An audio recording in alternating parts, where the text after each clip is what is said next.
the Hunter's leading and best-known lawyers. With a reputation for playing hard but fair, Catherine brings 3 decades of experience to benefit her clients.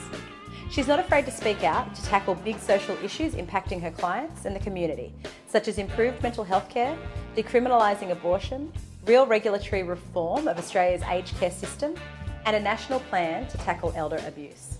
Born and bred in Newcastle, Catherine practiced law in Sydney for almost 20 years before returning home, establishing Catherine Henry Lawyers in 2009. Welcome, Catherine. Thanks so much for joining me. Thank you, Holly. To begin, could you tell us what makes a good leader? Well, I know a lot is written about what makes a good leader, but what works for me and what I've tried to be guided by in my professional career is 3 things. Firstly, it's not all about you, it's about your team, and it's very limiting to think about what's good for my career or what's good for my profile. So you've really got to nurture and develop those who work with you. I think the second thing is that I like to focus on developing the self-esteem of those that work with me and make sure that they feel as good as they can be about their career.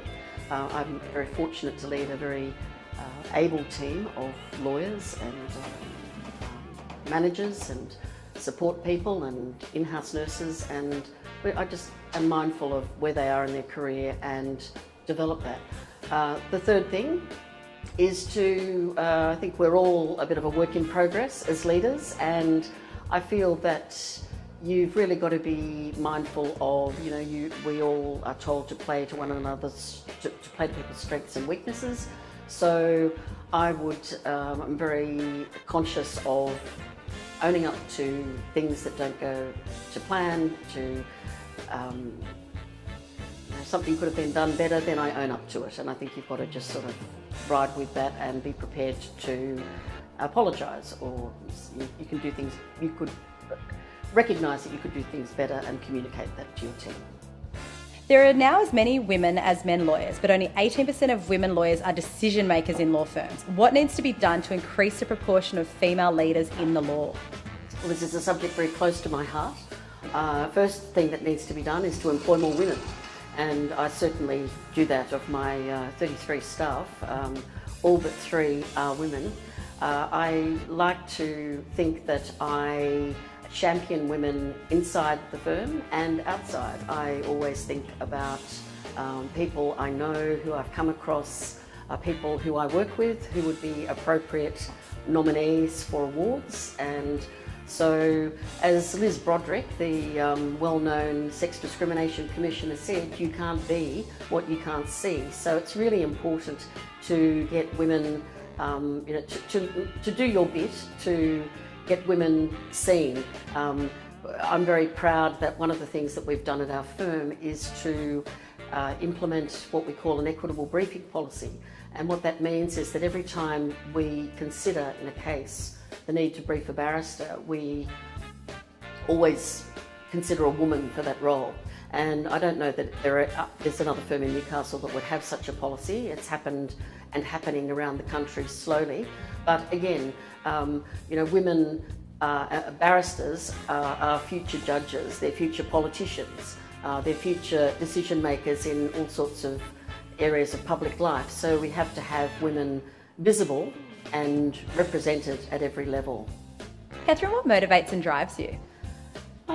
Every day I feel that I'm doing and helping others do good work, important work that ultimately plays a positive role in people's lives.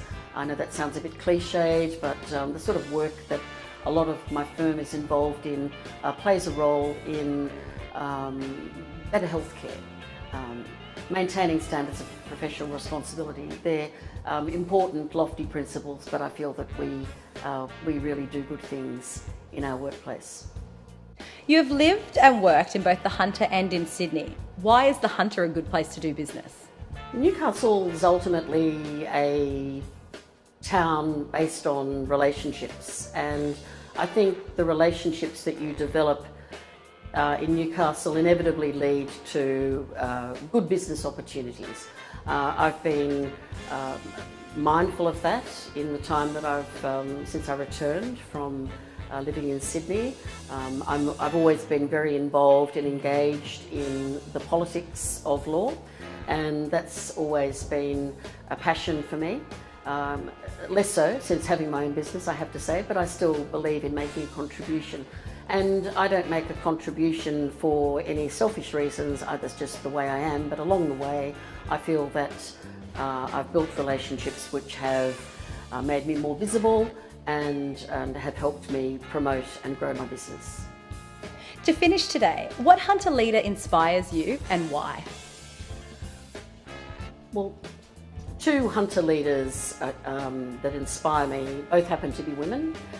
Rosemary Milson, I think has done a great job, and I'm very inspired by what she's done. She had a simple idea.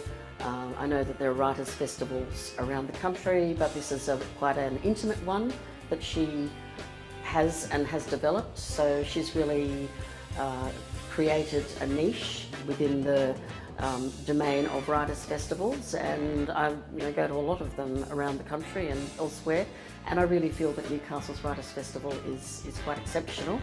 The other person that inspires me is Justine Gaudry, who is the person behind the Olive Tree Market.